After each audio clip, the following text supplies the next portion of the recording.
that's a lot of, sort of. So actually, the Department of Education, Elementary and Secondary Education, they've recently come out with a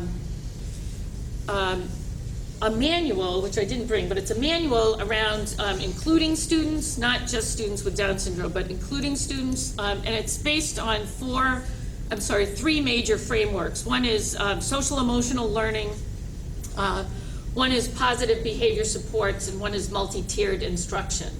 So that's a great resource on the DESE website. But positive behavior support, you sometimes see it referred to as PBS, positive behavior support, and sometimes you see it positive behavior intervention and support, PBIS, right? And basically the idea of PBIS is that it's really, it's assessment-based. Interventions are directly linked to environmental influences, and the whole idea is to identify the function of the behavior.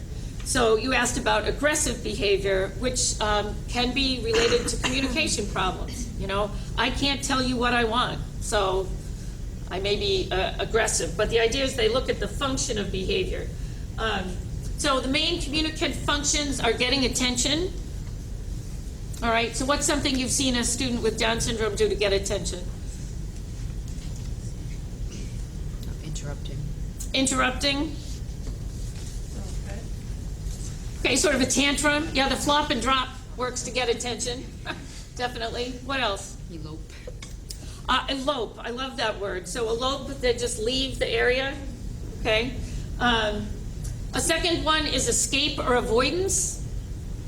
All right. So if we use the elope example, I may leave the area for attention, or I may leave the area because we're getting to math class. And not really my thing. I'm going to leave. I'm going to escape doing that. Or to get something tangible. I engage in a behavior. Somebody gives me some sensory object that I wanted in the first place because they know that if they give that to me, I'm going to calm down. So I got what I wanted in doing that. All right. So sensory functions, definitely self-regulation. A lot of kids engage in behavior for self-regulation. I had a student in class years ago, and she used to play with her hair like this. And I called on her, and she said, "Oh, I couldn't hear you, Dr. Howard. I was playing with my hair." You know, and she was so focused on this, you know, self-regulation for herself that she couldn't hear anything that was coming in to her. And then play or entertainment.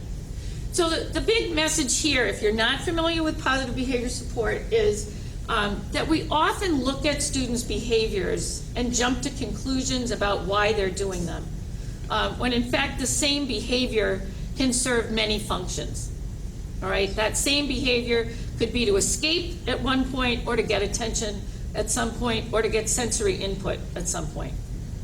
All right, and again, that's where you really need to work with the team and make sure that if there's been a functional behavior assessment done, you need to know what the results of that are.